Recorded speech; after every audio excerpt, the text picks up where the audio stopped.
Let's begin on the highest peak of Olympus, a place where the air is so thin, it's said only the gods can breathe. Here, we find a figure wrestling not just with a giant rock, but with the very meaning of existence itself. And there he is, Sisyphus. For eons, his very name has been a punchline for pointless suffering. He's been mocked by what Nietzsche calls the spirit of gravity, this cosmic force that turns his rock into a leaden cloak of meaningless, repetitive agony. But up here, on this peak, something is about to change. And this really gets to the heart of what we're talking about today. It's a question that challenges every single one of us to look at the heaviest weights in our own lives, our own personal rocks, and to ask, could this be something more than just a curse? Now, to really get this transformation, we first have to feel the full, crushing weight of that curse. This isn't just about hard work, no, it's about the deep psychological torture of an endless loop with no purpose. You see, for Sisyphus, the rock was exactly that, at first, a punishment. A miserable cycle of sweat and stone with no end in sight. It really represents that feeling of despair when we're trapped, whether it's in a job we hate or a personal struggle that just keeps coming back. This is the curse, suffering without meaning, labor without end. Okay, so here's where things get really interesting. This old myth actually throws a huge wrench into a core idea we have about time and life itself. It pits two incredibly powerful worldviews against each other, the circle and the line. On one side, you've got what's called the Socratic view, this kind of logical optimism. The idea that time is a straight line, we're always moving forward, progressing from a flawed past to a better future. And it's a really comforting thought. But the ancient Dionysian worldview saw time completely differently, as a churning, powerful circle, a repeating cycle where everything that has ever happened will happen again, exactly as it was. This isn't about progress, it's about recurrence. And this is the core concept, eternal recurrence. The theory basically goes like this. If the universe has a finite amount of stuff in it, but an infinite amount of time, then eventually all the pieces have to fall into the exact same configuration again.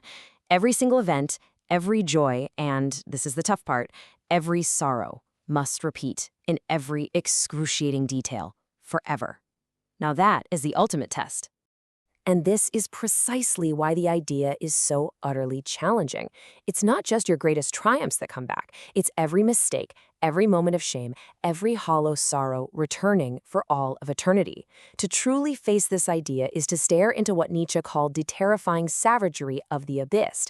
The ultimate question becomes, can you handle knowing that your worst moments aren't in the past, but are an eternal part of who you are? But this terrifying thought, it's also the turning point. It's a great test that separates those who are crushed by life from those who can actually master it.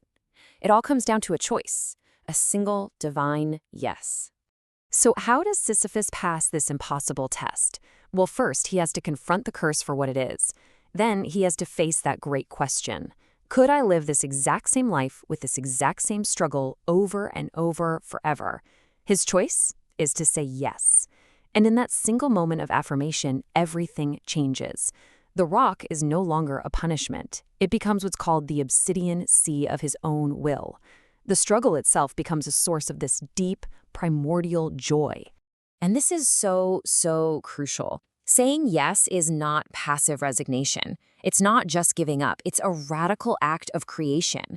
Sisyphus essentially reaches back in time and wills his entire past. He takes the unchangeable facts of his life, the it was, and he reclaims them as his own choice, saying, "Thus I willed it." He literally becomes the author of his own fate. This brings us to this beautiful concept, amor fati, a Latin phrase that means the love of one's fate. It's the ultimate affirmation. It means loving everything about your life, the good, the bad, the beautiful, the ugly, without wishing a single part of it were different. It's accepting the total package, because every single piece, even the painful ones, was necessary to forge you into who you are right now. But hold on, because the story builds from here. Sisyphus isn't actually alone on this mountaintop. His fellow climber, Prometheus, gives us another powerful angle on how you can transform eternal suffering into incredible power.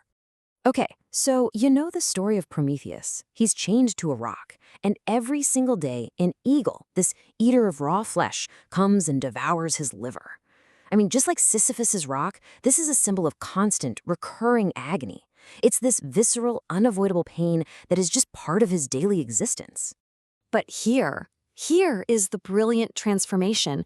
Prometheus comes to realize that this pain is sacred and necessary. The daily visit from the eagle isn't just a torment, it's a stimulant. The agony literally becomes the fuel for his creative fire, the very thing that drives his incredible vitality and his divine madness. And this just perfectly illustrates the whole idea. For Prometheus, to wish for the eagle to go away would be to reject the very source of his strength. It would be an insult to life itself, a slander of existence. His godlike power is forged in this eternal conflict. The struggle is the source of his greatness. So what happens when you take the lesson of Sisyphus, who learns to will his fate, and you combine it with the lesson of Prometheus, who learns to use pain as fuel? Well, you get a vision of humanity's highest potential, a figure who doesn't just endure their fate, but performs their most dangerous and beautiful dance right on top of it. And this slide just draws the contrast so sharply. On one side, you have the last man. This is the person who seeks comfort above all else. They cling to their soft cushions, they're terrified of the circle, they want a safe, predictable, sterile order. But the overman, this ideal figure, does the exact opposite. They actively seek out the jagged rocks of a challenging fate. They learn to dance on that obsidian sea of eternal recurrence, joyfully willing the return of their entire life, challenges and all. And here it is, the grand finale of this whole mythic vision. The sufferer and the creator, the eater and the dancer. They're not two separate things. They become one and the same. The pain and the joy, the struggle and the triumph, they are all unified in a single, powerful, eternal yes to the totality of existence. And so this ancient story becomes a deeply personal question. We all have a rock to push. We all have an eagle that visits us. We all have an abyss to face. The question this all leaves us with is not whether we can escape them, but whether we can face them, embrace them, and, with our entire being, say yes.